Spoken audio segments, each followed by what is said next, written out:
Welcome friends. आज हम लेके आए हैं क्लास 10th का पहला चैप्टर साइंस का केमिकल रिएक्शन एंड इक्वेशंस। तो चलिए शुरू करते हैं। ये चैप्टर काफ़ी इंपॉर्टेंट चैप्टर है। 5 से 6 नंबर का आता है 10th के एग्ज़ाम में और केस स्टडीज़ भी आता है। जो भी बच्चे एनटीएससी या केवीपीवाई या इस तरीके के एग्ज़ाम्स की तैयारी भी करते हैं वहाँ पर भी इम्पॉर्टेंट है। और दूसरा, अगर आप आगे चल के अपना करियर जो है नीट या जेई के थ्रू जाना चाहते हैं तो आपके लिए ये चैप्टर फाउंडेशन के लिए बहुत इंपॉर्टेंट है। तो आपको इस चैप्टर को बहुत डिटेल में कॉन्सेप्चुअली समझना चाहिए। बहुत से ऐसे टॉपिक्स हैं यहाँ पर आएंगे जो आपको बिल्कुल 9th से बिल्कुल अलग हटते हुए नज़र आएंगे और ज़्यादातर जो टॉपिक होंगे वो एप्लीकेशन से रिलेटेड होंगे। जो 9th में आपने पढ़ा था वो बहुत ज़्यादातर जो चीज़ें थी वो आपको एक कॉन्सेप्ट दे रही थी, लेकिन यहाँ पर उन्हीं कॉन्सेप्ट का आपको एप्लीकेशन करते हुए आपको प्रैक्टिकल यूटिलिटी उनकी देखनी है। इस चैप्टर का जो पहला टॉपिक है वो हमारा है फिजिकल चेंज। हमको ये समझना है कि फिजिकल चेंजेस क्या होते हैं। देखिए, फिजिकल का मतलब होता है वो सारी चीज़ें जिसको हम फिजिकली महसूस कर सके, ऑब्जर्व कर सके, जो हमें दिखे, राइट। तो physical change a type of change where only physical properties of matter changes। Matter मतलब anything that has mass and occupies space.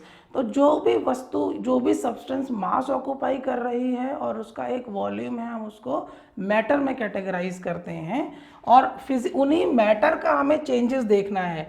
तो सबसे पहला चेंज देखते हैं, change of state of matter. State का मतलब हो गया जैसे सॉलिड, लिक्विड और गैस। तो ये किसी भी मैटर के स्टेट्स होते हैं। हालांकि एक स्टेट और होता है प्लाज्मा, जो कि आपको 10th में नहीं पढ़ना है। तो change of state of matter मतलब अगर हमने एक बर्फ़ का टुकड़ा लिया जो कि सॉलिड स्टेट में है और वो कन्वर्ट हो जाता है या मेल्ट हो जाता है, मेल्ट होने के बाद वो लिक्विड स्टेट में पहुंचता है। तो देखिए, आइस भी वाटर था H2O और लिक्विड जो वाटर है वो भी H2O है, लेकिन उसका स्टेट चेंज हो गया। अगर आप उसको फर्दर हीट करेंगे 100 डिग्री सेल्सियस के बियॉन्ड, तो वाटर जो है वो वेपर में कन्वर्ट होने लगेगा। तो यहाँ पर आप देखिए, वाटर अपनी 3 फॉर्म में एग्जिस्ट कर रहा है, जो कंटिन्यूसली क्या हो रहा है, चेंज हो रहा है अपनी स्टेट्स के थ्रू। लेकिन क्या यहाँ पर कोई केमिकल कॉम्पोजिशन में चेंज आया है? जैसे क्या H2O में क्या कोई हाइड्रोजन का एटम आके जुड़ा या ऑक्सीजन का एटम जुड़ा आके? नहीं। या कोई एटम निकल के गए बाहर? नहीं नहीं। यहाँ पर केवल और केवल मॉलिक्यूलर इंटरेक्शंस हो रहे हैं और दो H2O के मॉलिक्यूल की डिस्टेंस जो है वो कम ज़्यादा हो रही है। जैसे हमने पढ़ा है सॉलिड में जो एटम्स होते हैं या जो पार्टिकल्स होते हैं वो क्लोजली पैक हैं। तो आइस के केस में जो एक पार्टिकल है वो एक मॉलिक्यूल है H2O का। तो सॉलिड के केस में जितने भी नंबर ऑफ मॉलिक्यूल होंगे वो क्या होंगे? क्लोजली पैक होंगे। लिक्विड के केस में यही जो पार्टिकल्स होते हैं या जो मॉलिक्यूल्स हैं वो दूर दूर होने लगते हैं, क्योंकि हम उसको हीट सप्लाई करते हैं या वो एटमॉस्फेयर से या एनवायरनमेंट से एनर्जी को एब्जॉर्ब करते हैं। तो ये हमारा हो गया लिक्विड स्टेट। तो लिक्विड स्टेट में जैसे ही पार्टिकल एब्जॉर्ब करते हैं एनर्जी को, वो दूर दूर जाते हैं। और अगर आप फर्दर उनको इंटेंशनली कोई हीट प्रोवाइड कर रहे हैं, आपने उसको मान लो गर्म किया है, तो वो 100 डिग्री सेल्सियस तक जब आपका उसका टेम्परेचर लेके जाते हैं तो मॉलिक्यूल जो होते हैं वो बहुत ज़्यादा दूर चले जाते हैं और वो सडनली क्या होते हैं, एक स्टेट से दूसरे स्टेट में कन्वर्ट होने के लिए तैयार हो जाते हैं। बॉइलिंग पॉइंट पर किसी भी स्टेट, किसी भी मैटर का जो बॉइलिंग पॉइंट होगा वो ये बताएगा कि इस टेम्परेचर पर ये लिक्विड जो होगा वो लिक्विड स्टेट से गैसेस स्टेट में कन्वर्ट हो जाएगा। और फ्यूजन पॉइंट जो होता है, जो मेल्टिंग पॉइंट होता है, वो हमें ये बताता है कि इस पर्टिकुलर टेम्परेचर पे कोई भी सॉलिड जो होगा वो अपने लिक्विड स्टेट में कन्वर्ट होना शुरू हो जाएगा। तो ये जो कन्वर्जन ऑफ स्टेट है वो हम देख सकते हैं, महसूस कर सकते हैं, हमें नज़र आता है, हम फील कर रहे हैं उसको। ये फिजिकल चेंजेस हो गए हैं। तो पहली चीज़। दूसरा है चेंज इन कलर। कलर में चेंज हो जाना, तो ये भी एक फिजिकल चेंज है। जैसे जो हमारा जो हल्दी होती है, हल्दी जो है अगर इसमें वॉशिंग पाउडर आप ऐड करेंगे तो इसका कलर जो है वो ऑरेंज या येलो ऑरेंज के कॉम्बिनेशन में चला जाता है। तो इनिशियली वॉशिंग पाउडर जो है वो आपका वाइट या उस तरीके का सब्सटेंस है और येलो हल्दी है, जैसे ही उसमें ऐड होगा तो ऑरेंज कलर हो जाएगा। तो ये जो कलर चेंज हुआ है ये एक फिजिकल ऑब्जर्वेशन है। तो हम ये कहेंगे कि ये एक फिजिकल चेंज है। अब देखिए, ध्यान रखिएगा, फिजिकल चेंज ऐसा नहीं है कि जो है आप कहें कि नहीं फिजिकल चेंज होने में केमिकल रिएक्शन नहीं हो रहा है, नहीं नहीं, फिजिकल चेंज होने के पीछे भी केमिकल रिएक्शन हो सकता है, बट यहाँ पर हम उन चीज़ों की बात कर रहे हैं जो हम ऑब्जर्व कर रहे हैं, हम अपने नेकेड आइज से उसको होते हुए देख रहे हैं। केमिकल रिएक्शन में एटम्स जो होते हैं वो प्लस माइनस होते हैं, जो रिएक्टेंट्स होते हैं वो रीअरेंज होते हैं, लेकिन वो जो रीअरेंजमेंट है, एटॉमिक रीअरेंजमेंट है, वो हम नहीं देख पा रहे हैं, तो वो हो गया केमिकल चेंज। तो फिजिकल चेंज में जिन चीज़ों को हम ऑब्जर्व कर रहे हैं, second is your change in colour. इसी तरीके से चेंज इन स्मेल, ऑर्डर का मतलब होता है स्मेल, तो स्मेल में अगर कोई चेंज होगा तो भी हम ये कहेंगे कि किसी पर्टिकुलर मैटर में कोई फिजिकल चेंजेस हुए हैं। ये पॉसिबल है कि उन फिजिकल चेंजेस को होने के पीछे कोई केमिकल रिएक्शन भी प्रोसीड कर रहे हों। Next is your change in solubility, solubility change होना। अब सॉल्युबिलिटी का मतलब है कि कोई भी जो हमारा सब्सटेंस है वो दूसरे सब्सटेंस को कितना सॉल्युबल कर सकता है, कितना अपने अंदर डिजॉल्व कर सकता है। एग्जाम्पल समझिए, जैसे हमने एक ग्लास पानी ले लिया है और एक ग्लास पानी में आप क्या करिए, 2 चम्मच चीनी डालिए तो घुल सकती है। तो वाटर की सॉल्युबिलिटी है कि वो 2 चम्मच चीनी को घोल सकता है, ठीक है। 10 चम्मच चीनी भी घोल सकता है, इसका मतलब ये नहीं है कि वाटर 1000 चम्मच चीनी, एक ग्लास पानी 1000 चम्मच चीनी को डिजॉल्व कर लेगा। तो सॉल्युबिलिटी की अपनी एक लिमिट है। तो होता क्या है, जब भी कभी आप एक्सटर्नल एनवायरनमेंट के फैक्टर को चेंज करते हैं तो सॉल्युबिलिटी में भी चेंज होता हुआ नज़र आता है। जैसे अगर पानी का टेम्परेचर आप बढ़ा दें तो अगर मान लीजिए अगर 1 कप पानी में 10 चम्मच चीनी घुल रही है, अगर वही गर्म पानी लेंगे तो हो सकता है उसमें 12 चम्मच या 14 चम्मच या 15 चम्मच भी चीनी घुल जाए। टेम्परेचर बढ़ाने पर किसी भी सॉल्वेंट की, सॉल्वेंट मतलब वाटर, सॉल्वेंट हो गया वाटर और जो चीज़ घुलती है वो हो जाएगी मेरी सॉल्यूट। तो टेम्परेचर बढ़ाने पर किसी भी सॉल्वेंट की जो डिजॉल्विंग कैपेसिटी है वो बढ़ जाती है। तो वाटर का जब टेम्परेचर बढ़ाएंगे तो जो शुगर जो पहले डिजॉल्व हो रही थी उससे ज़्यादा डिजॉल्व होगी। अगर टेम्परेचर को डिक्रीज कर दीजिए, आप एक्सपेरिमेंट घर में करके देख सकते हैं, ठंडा पानी लीजिए फ्रिज से, उसमें पानी घोलने का कोशिश कीजिए और नॉर्मल रूम टेम्परेचर पर घोलने की कोशिश कीजिए और हॉट वाटर में घोलने की कोशिश कीजिए, आपको अपने आप डिफरेंस पता चल जाएगा। ठंडे पानी में जो सॉल्युबिलिटी है वो डिक्रीज हो जाएगी। तो आप देख लीजिए सॉल्युबिलिटी जो है वो टेम्परेचर पर क्या होती है, डिपेंड करती है। टेम्परेचर बढ़ता है तो सॉल्युबिलिटी क्या होगी, बढ़ेगी, टेम्परेचर डिक्रीज होगा तो सॉल्युबिलिटी डिक्रीज हो रही है। तो ये जो सॉल्युबिलिटी का जो फिनोमेना है, क्या हम फिजिकली देख सकते हैं, क्या हम चीनी को घुलते हुए देख सकते हैं? बिल्कुल देख रहे हैं। पहले 1 चम्मच चीनी थी, धीरे धीरे हम जब उसको हमने हिलाना शुरू किया, स्टेयरिंग शुरू किया, तो वो क्या होगा, चीनी वहाँ से गायब हो जाएगी, डिसअपियर हो जाएगी और चीनी जो है वो पूरी तरीके से डिजॉल्व हो जाएगी। तो ये सारे के सारे चेंजेस कैसे हैं, फिजिकल चेंजेस हैं। एग्जाम्पल देख लीजिए, मेल्टिंग, ऐसे कुछ एग्जाम्पल्स जो हैं आपको कभी अगर आएगा तो आपको लिखना भी पड़ेगा। मेल्टिंग हो गया, बॉइलिंग हो गया, चॉपिंग हो गया, श्रेडिंग हो गया, ये सारे के सारे क्या हैं, फिजिकल चेंज है। बस बैक ऑफ द माइंड आप ये रखिए, क्या कोई केमिकल चेंजेस हो रहे हैं, मतलब क्या कोई एटॉमिक इंटरेक्शन हो रहा है जो आप काम कर रहे हैं? नहीं। अगर जब तक कोई एटॉमिक इंटरेक्शन नहीं होगा तब तक वो केमिकल चेंज नहीं कहलाएगा। ठीक, इंपॉर्टेंट चीज इसमें से ये देख लीजिए जो मैंने अभी भी बताया, there is no change in composition.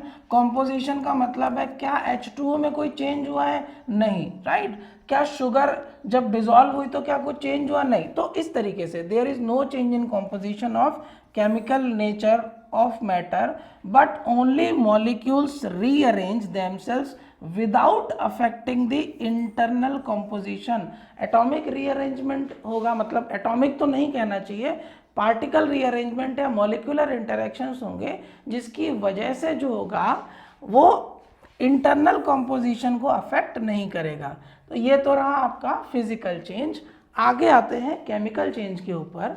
Chemical change क्या होता है? It is a type of change where the chemical properties of matter change. अब यहाँ पर हम आएंगे केमिकल प्रॉपर्टीज पर, मतलब एटॉमिक इंटरेक्शंस पर, मतलब एटम कुछ कम ज़्यादा हो रहे होंगे, कहीं पर बॉन्ड ब्रेक हो रहा होगा, कहीं पर नए बॉन्ड बन रहे होंगे। तो केमिकल चेंजेस में जो है इस तरीके के चेंजेस हमें देखने को मिलते हैं। या फिर आप ऐसे समझिए, अगर कभी भी किसी प्रोसेस के लिए एक केमिकल रिएक्शन दी गई हो तो डेफिनेटली वो एक केमिकल चेंज है, और फिजिकल चेंज के लिए आप केमिकल रिएक्शन नहीं दे सकते हैं। आप एक फिनोमेना दे सकते हैं, आप कोई केमिकल रिएक्शन नहीं उसके लिए बना पाएंगे। एटम्स इन द रिएक्टेंट, जो रिएक्टेंट मतलब जो मिल रहे हैं, मतलब दो सब्सटेंसेस हैं आपस में मिल रहे हैं, तो ये हो गए मेरे reactants. Rearrange to form one or more different substances, जब ये दो रिएक्टेंट दो सब्सटेंसेस मिलेंगे, मिलने के बाद या एक से ज़्यादा नए सब्सटेंसेस बनाएंगे जिनकी प्रॉपर्टीज जो होंगी वो रिएक्टेंट से बिल्कुल डिफरेंट होंगी, रिएक्टेंट से वो मैच नहीं करेंगी, उसकी एक अपनी आइडेंटिटी होगी। Second is your old bonds are broken, जो पुराने बॉन्ड होंगे वो टूटेंगे और नए बॉन्ड बनेंगे। ठीक, एक चीज़ आपको यहाँ पर ध्यान रखनी है, जो मॉलिक्यूल होते हैं, जैसे मैंने एग्जांपल लिया H2O का, तो ये मेरा वाटर हो गया है। वाटर क्या है, इस तरीके से जुड़ा हुआ है, दो एटम हाइड्रोजन के हो गए हैं और एक एटम मेरा ऑक्सीजन का है। तो देखिए, जब केमिकल रिएक्शन होगा तो इस बॉन्ड को टूटना होगा, इस बॉन्ड को टूटना होगा, फिर बाद में जो नया प्रोडक्ट बनेगा वहाँ पर जो बॉन्डिंग या जो एटॉमिक अरेंजमेंट होगा उसके अकॉर्डिंग नए बॉन्ड्स फॉर्म होंगे।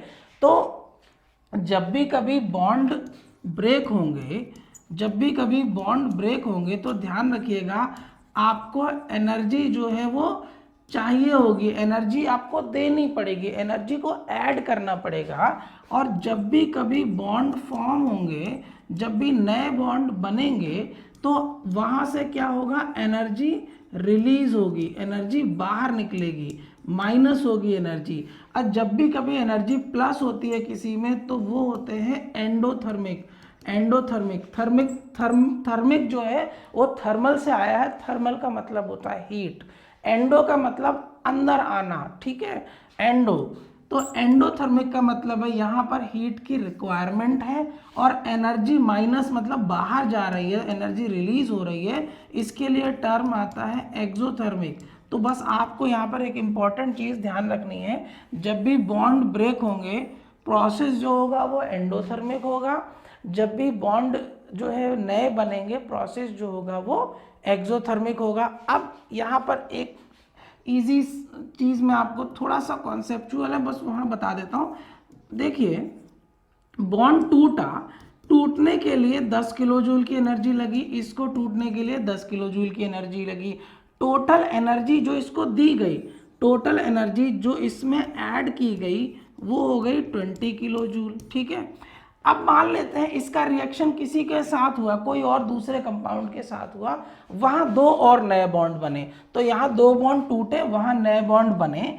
तो जब बॉन्ड फॉर्मेशन हुआ, किसी के साथ भी हो सकता है, वाटर का रिएक्शन किसी के साथ कराया है, तो जब ये दो बॉन्ड फॉर्म हुए तो ये बॉन्ड फॉर्म करने पर एनर्जी को रिलीज करेंगे। तो जब एनर्जी को रिलीज कर रहे हैं, मान लेता हूँ कि ये जो है 20 किलो जूल एनर्जी रिलीज कर रहे हैं, तो तोड़ने के लिए एनर्जी को प्लस किया गया और यहाँ पर ये एनर्जी क्या हो रही है, रिलीज हो रही है। तो यहाँ पर टोटल एनर्जी आप देखेंगे 20 किलो जूल है और यहाँ पर जो टोटल एनर्जी बाहर निकल रही है वो 40 किलो जूल है। तो अगर मैं इसको देखूँ तो मैं एनर्जी को ऐड कर रहा हूँ, इसको देखूँ तो एनर्जी बाहर निकल रही है। अगर मैं नेट एनर्जी निकालूँ, एनर्जी अगर मैं नेट निकालता हूँ तो क्या होगा, आप चेक करिए, यहाँ पर एनर्जी कितनी सप्लाई की, +20 किलो जूल, कितनी बाहर निकली, -40 किलो जूल। तो आंसर आया -20 किलो जूल। माइनस में, माइनस का मतलब है ये जो पूरा प्रोसेस है, ये पूरा प्रोसेस या पूरा जो रिएक्शन है, मतलब पुराने बॉन्ड टूट के नए बॉन्ड बनना, ये जो पूरा प्रोसेस हो जाएगा वो हो जाएगा एक्सोथर्मिक, राइट। अगर सपोज करो यहाँ पर 40 की बजाय 10 होता, मतलब 20 किलो जूल एनर्जी दे रहे हैं बॉन्ड को तोड़ने के लिए और 10 किलो जूल एनर्जी रिलीज हो रही है, तो जब नेट एनर्जी निकालेंगे तो पॉजिटिव में आएगी। तो जब नेट एनर्जी पॉजिटिव में आए रिएक्शन एंडोथर्मिक होगा, नेट एनर्जी नेगेटिव में आए तो रिएक्शन जो हो जाएगा वो हमारा एक्सोथर्मिक हो जाएगा। तो ये एक एक्सोथर्मिक और एंडोथर्मिक का भी आपको मैंने एक व्यू दे दिया। आप चाहें तो इसको नोट कर लें, अदरवाइज मैं इसको स्क्रीनशॉट भी ले सकते हैं, मैं इसको इरेज कर रहा हूँ, राइट। तो ओल्ड बॉन्ड जो होंगे वो ब्रेक होंगे और नए बॉन्ड्स यहाँ पर फॉर्म होंगे। नेक्स्ट आइए, ये मैं ऑलरेडी बता चुका हूँ, reactants lose their properties to form product of different properties. तो जो प्रोडक्ट बनेगा जो रिएक्टेंट से मिलके बना है उसकी प्रॉपर्टी जो होगी वो रिएक्टेंट से बिल्कुल ही डिफरेंट होगी। चलिए, ये तो रहा आपका केमिकल चेंजेस। अब केमिकल चेंजेस देखिए, कंबशन में क्या हो रहा है, आप देखिए जो भी सब्सटेंस जलता है वहां से हीट जो है वो निकलती है, एक्सोथर्मिक प्रोसेस हो गया। रस्टिंग क्या है, एक केमिकल चेंज है। इनिशियली आयरन का जो रॉड है या जो भी आयरन का पीस है वो बाद में क्या हो जाएगा, आयरन के ऑक्साइड में चेंज हो जाएगा। तो वहां पर जो इनिशियली तो जो आयरन है वो Fe है, रस्टिंग होने के बाद ये क्या करेगा, एटमॉस्फेयर में मॉइस्चर के साथ और ऑक्सीजन के साथ मिलके Fe2O3 और Fe3O जैसे 3O4 जैसे कंपाउंड्स आपको बनाते हैं। दिस इज कॉल्ड रस्ट का फॉर्मूला यही होता है, ठीक है ना। रॉटिंग, किसी चीज का सड़ना। डाइजेशन, ये भी एक केमिकल चेंज है, क्योंकि यहाँ पर भी क्या हो रहा है, जो न्यूट्रिएंट्स जो हमारे पास जो विटामिन्स वगैरह हैं जो फूड में अवेलेबल हैं वो एक्सट्रैक्ट करना, बाहर निकालना, ये भी एक केमिकल प्रोसेस है, फिजिकल प्रोसेस नहीं है। तो ये बात रही आपकी केमिकल चेंज की। एक और यहाँ पर देख लीजिए, बैटरीज में भी केमिकल फिनोमेना होता है, तभी यहाँ पर जो हमें पावर मिलती है। इसी तरीके से फर्मेंटेशन, जो अल्कोहल या वाइन प्रोड्यूस होती है, ये एक तरीके का फर्मेंटेशन प्रोसेस है जिसमें केमिकल चेंजेस होते हैं और ये केमिकल चेंजेस होने में टाइम लगता है। यहाँ पर जो मिल्क स्पॉइल हो जाता है, जैसे पनीर बनाते हैं तो पनीर बनाने के लिए हम दूध को फाड़ते हैं, तो पनीर बनना या खुद ब खुद मिल्क स्पॉइल हो जाना, खराब हो जाना या दही जमना, ये सारे के सारे केमिकल प्रोसेस है। इस केमिकल प्रोसेस में एटम्स या जो हमारे पास जो केमिकल सब्सटेंसेस हैं उनके बीच में बॉन्ड्स टूट के नए बॉन्ड्स बनते हैं। So these all are chemical changes. I hope आपको ये चीज़ क्लियर हो गई होगी। अगर अभी भी कोई डाउट है तो मैं आपको ये चार्ट दे रहा हूँ, अगर कभी क्वेश्चन हो तो आप बैक ऑफ द माइंड इसको रख के सोच सकते हैं।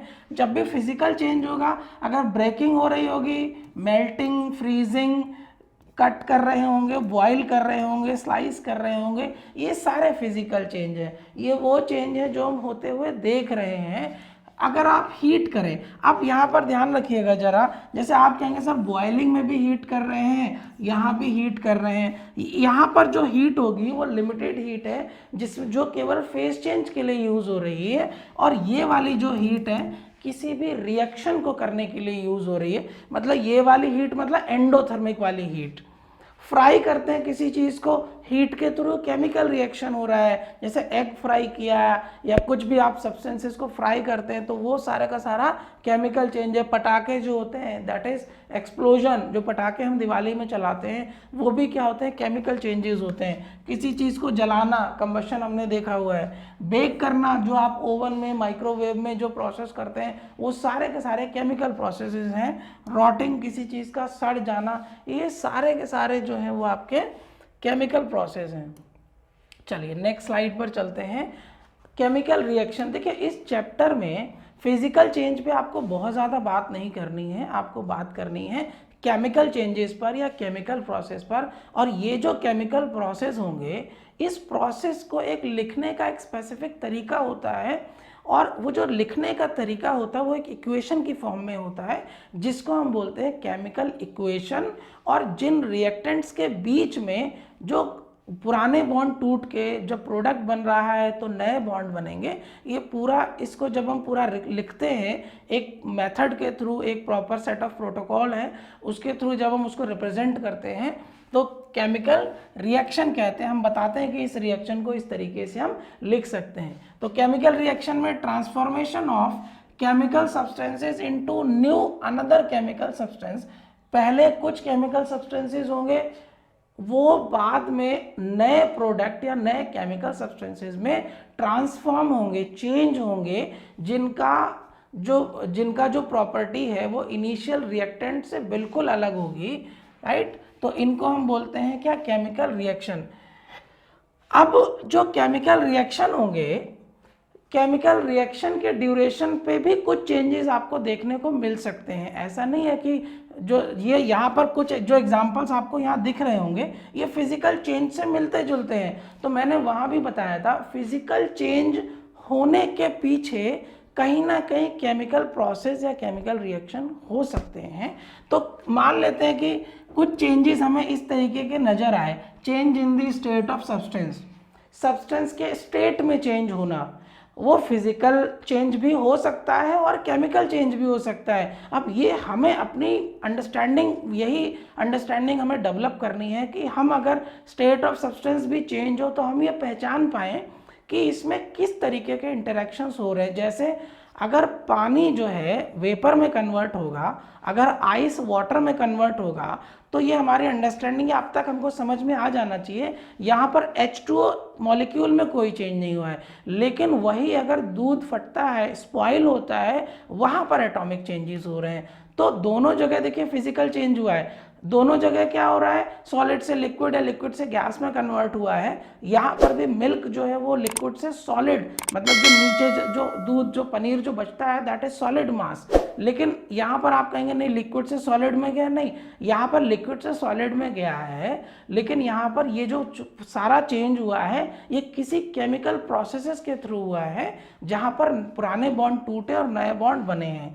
चेंज इन कलर, कलर में चेंज होना, इवोल्यूशन ऑफ गैस, गैस निकलना, कभी कुछ रिएक्शंस करते हैं तो उसमें से गैस निकलती है। जैसे आपने देखा होगा टॉयलेट क्लीनर जो होते हैं, हार्पिक या और भी कोई टॉयलेट क्लीनर, जब आप उसको टॉयलेट में डालते हैं तो आप देखते हैं फ्यूम्स निकलता है। तो वहाँ पर क्या होता है, वो जो क्लीनर है वो क्या करता है, रिएक्ट करता है जो गंदगी है टॉयलेट में उसके साथ, और एवापोरेशन या फ्यूम्स जो है एवापोरेट होती हैं, फ्यूम्स बाहर निकलती हैं।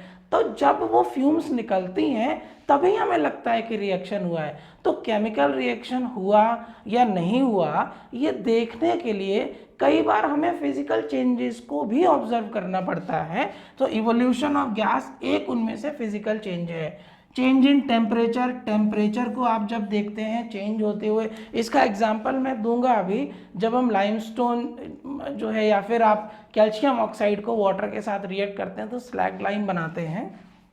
Next is your formation of precipitate. Precipitate का मतलब होता है कि जब भी कभी कोई रिएक्शन करे तो सॉलिड मास उसमें से एक्सट्रैक्ट होकर बाहर निकल आए। जैसे दूध फटना, पनीर बनना, सॉलिड मास दूध में से बाहर निकल आया, दिस इज कॉल्ड प्रेसिपिटेशन। तो ये प्रेसिपिटेशन होता है। तो कई बार बहुत सारे फिजिकल चेंज जब होते हैं तभी हम कह पाते हैं कि केमिकल रिएक्शन हुआ है। अगर वो फिजिकल चेंज नहीं हो रहा है तो हम कहेंगे कि अभी रिएक्शन पूरे तरीके से नहीं हुआ है। तो फिजिकल चेंज जो है एक केमिकल रिएक्शन होने का इंडिकेशन है। चलिए, ये तो रही हमारी केमिकल रिएक्शन, फिजिकल चेंज और केमिकल चेंज की बात। इसी को कंटिन्यू करते हैं। अब थोड़ा सा अंडरस्टैंडिंग जो हमारी डेवलप हो चुकी है उसी के बेसिस पर थोड़ा सा टेक्निकल व्यू पॉइंट पर जाते हैं और हम इसको थोड़ा सा और डिटेल में लेके जाते हैं। जो भी केमिकल रिएक्शंस होते हैं उसको हम क्या करते हैं, इक्वेशन में लिखते हैं। और इक्वेशन में लिखने के लिए हमारे पास दो चीज़ें होती हैं, एक साइड रिएक्टेंट की होती है, एक साइड प्रोडक्ट की होती है। जैसे आपने देखा होगा मैं लिखता हूँ a प्लस बी और ये जो है वो c और प्लस d बनाता है। ये हमारी लेफ्ट हैंड साइड होती है और ये हमारी राइट हैंड साइड होती है। लेफ्ट हैंड साइड और राइट हैंड साइड एक दूसरे से कैसे अलग होती हैं, ये वाला जो सब्सटेंस होगा ये रिएक्टेंट्स होंगे, मतलब A और B मेरे रिएक्टेंट्स हैं। और जब ये दोनों आपस में रिएक्ट होते हैं, मिलते हैं, केमिकली कंबाइन करते हैं तो ये क्या बनाते हैं, प्रोडक्ट बनाते हैं। ये राइट हैंड साइड में हमेशा क्या होगा, प्रोडक्ट लिखा जाएगा। ये एरो ये मुझे इंडिकेट करता है कि ये रिएक्शन जो है इस डायरेक्शन में प्रोसीड कर रहा है, इस डायरेक्शन में ये चल रहा है। और जब लेफ्ट हैंड साइड से राइट हैंड साइड की तरफ चलता है इनको हम बोलते हैं फॉरवर्ड रिएक्शंस। अगर ये रिएक्शन ऐसा हो जाए कि A प्लस बी, अगर मैं इसको ऐसे लिख दूं C प्लस डी, तो इसका मतलब क्या है, C+D मतलब जो राइट हैंड साइड है और लेफ्ट हैंड साइड की तरफ जा रहा है। देखिए जब भी कभी लेफ्ट हैंड साइड से राइट हैंड साइड की तरफ चेंज को दिखाया होगा, एरो की डायरेक्शन इस तरफ होगी, हम बोलते हैं फॉरवर्ड रिएक्शन। जब भी कभी रिएक्शन जो एरो है वो राइट हैंड साइड से लेफ्ट हैंड साइड की तरफ आ रही होगी, ये इसको हम बोलेंगे बैकवर्ड रिएक्शन, इसको हम बोलेंगे बैकवर्ड रिएक्शन। दूसरा, अब आप कहेंगे सर लेफ्ट हैंड साइड में रिएक्टेंट होता है क्या? नहीं, लेफ्ट हैंड साइड में रिएक्टेंट नहीं होता है, रिएक्टेंट होता है जहां पर एरो हेड की टेल होगी। अब एरो हेड ये रहा, ये एरो हेड रहा, ये हमारा ये हेड हो गया है और ये हमारा टेल हो गया है। जो हमारा टेल है वो रिएक्टेंट इंडिकेट करेगा, ठीक है ना। अब ऐसा नहीं है कि सर आपने तो बोला था कि लेफ्ट हैंड साइड में रिएक्टेंट होता है। जनरली हम इस कन्वेंशन को फॉलो करते हैं, हम इस चीज को फॉलो करते हैं। तो अभी आप 10th के स्टूडेंट हो तो आपको ये चीज जाननी ही चाहिए। कॉन्सेप्ट मैंने इसका भी दे दिया है, लेकिन जो लोग 11th और 12th के होंगे वहां पर हम फॉरवर्ड और रिएक्शन और बैकवर्ड रिएक्शन की इंडिविजुअल बात करते हैं। कई सारे रिएक्शंस होते हैं जो इस तरीके से दोनों तरफ प्रोसीड करते हैं, मतलब रिएक्टेंट से प्रोडक्ट बन जाएगा और कुछ ऐसी कंडीशंस को हम चेंज करेंगे कि वापस से जो प्रोडक्ट है वो रिएक्टेंट में चेंज हो जाएगा। तो फॉरवर्ड रिएक्शन का मतलब है एरो लेफ्ट से राइट की तरफ चलना चाहिए, और बैकवर्ड रिएक्शन का मतलब है एरो जो है वो राइट से लेफ्ट की तरफ चलना चाहिए। जिस तरफ टेल होगी उस तरफ रिएक्टेंट होंगे। इसका मतलब ये आपस में कंबाइन होकर इधर जा रहे हैं, ये आपस में कंबाइन होकर इधर जा रहे हैं। जो आपस में कंबाइन होंगे वो रिएक्टेंट होंगे, जो फाइनल आएगा वो प्रोडक्ट होगा। तो ये मेरा रहा रिएक्टेंट और प्रोडक्ट के बीच में डिफरेंस। दोनों तरीके से रिएक्शंस आप दिखा सकते हैं। तो अब थोड़ा सा आते हैं, कभी इस तरीके से भी आपको 10th में एग्जाम्स में रिएक्शंस देखने को मिल जाएंगी। एक एग्जाम्पल लिया है, बाकी क्वेश्चंस आपके बुक में काफ़ी दिए हुए हैं। मैग्नीशियम और ऑक्सीजन कंबाइन करके मैग्नीशियम ऑक्साइड बना रहा है। ये मेरा रिएक्टेंट हो गया है और ये मेरा प्रोडक्ट हो गया है। तो दो रिएक्टेंट, एक रिएक्टेंट मेरा मैग्नीशियम और दूसरा रिएक्टेंट ऑक्सीजन, ये दोनों मिलके क्या बनाते हैं? मैग्नीशियम ऑक्साइड बनाते हैं। इस रिएक्शन को देखें, हर बार रिएक्शन ये सही है, गलत नहीं है, आप इस तरीके से इक्वेशन के फॉर्म में रिप्रेजेंट कर सकते हैं। लेकिन होता क्या है ना यार, इतनी चीज़ है लिखने के लिए, आप समझिए पूरा मैग्नीशियम MAGNE ये पूरा लिखना, इससे बढ़िया हम क्या करते हैं, इसके सिंबल को यूज़ कर लेते हैं। इसकी जगह हम Mg लिखना पसंद करते हैं, और ऑक्सीजन की जगह O2 लिखना पसंद करते हैं, और इसकी जगह MgO। सही ये भी है, लेकिन हम क्या करते हैं, इससे लिखना पसंद करते हैं, एलिमेंट को उनके सिंबल से रिप्रेजेंट करना पसंद करते हैं। एक तो हमारी टाइम सेविंग होती है, दूसरा हम उसको बहुत अच्छे ढंग से रिप्रेजेंट कर पाते हैं, बता पाते हैं, या कोई भी दूसरा व्यक्ति उसको अच्छे ढंग से समझ पाता है, राइट। तो मैग्नीशियम ऑक्सीजन, अब इसी को देखिए हमने इस तरीके से लिखा। तो इस तरीके से आपको रिएक्शंस को लिखना होता है, Mg + O2 MgO। लेकिन क्या इतना लिखना काफ़ी है? नहीं, इसके साथ साथ हमें किसी भी रिएक्टेंट की स्टेट बतानी होती है, और उस जो प्रोडक्ट हमारा बना है उसकी भी हमको स्टेट बतानी होती है। स्टेट का मतलब है जब उसने रिएक्ट किया तो किस फॉर्म में रिएक्ट किया, वो सॉलिड स्टेट में था कि लिक्विड में था कि गैसेस में था, और जो प्रोडक्ट फॉर्मेशन हुआ वो किस स्टेट में हमको फाइनली मिलता है। तो यहाँ पर केवल इतने से काम नहीं चलेगा, हमको थोड़ा सा आगे और लेके जाना पड़ेगा। हम क्या करते हैं, गैसियस स्टेट के लिए g ब्रैकेट में लिखते हैं। मतलब हम क्या करेंगे, इस मैग्नीशियम से लिखने से काम नहीं चलेगा। अगर मैग्नीशियम गैसियस स्टेट में है तो G लिखना पड़ेगा, मैग्नीशियम अगर सॉलिड स्टेट में तो S लिखना पड़ेगा, मैग्नीशियम अगर लिक्विड स्टेट में तो L लिखना पड़ेगा, मैग्नीशियम अगर एक्वस स्टेट में है। अब ये एक्वस स्टेट क्या है, मतलब एक ऐसी चीज़ जो अपने आप रिएक्ट नहीं करती है जब वो ड्राई स्टेट में होती है, सॉलिड स्टेट में होती है, लेकिन जब वो पानी में घोल देंगे आप उसका एक एक्वस सॉल्यूशन तैयार कर देंगे तो वो रिएक्ट करने के लिए अभी तैयार है। तो एक्वस स्टेट का मतलब या एक्वस सॉल्यूशन का मतलब उस रिएक्टेंट को आपने पानी में घोला है पहले और बाद में रिएक्शन करवाया है। तो गैसेस स्टेट के लिए g, लिक्विड के लिए l, सॉलिड के लिए s, एक्वस के लिए AQ। तो ये रही हमारी इस तरीके से। तो मैग्नीशियम, फिर ये तो जो नेक्स्ट आएगा, this is the proper method to represent a chemical reaction into a chemical equation।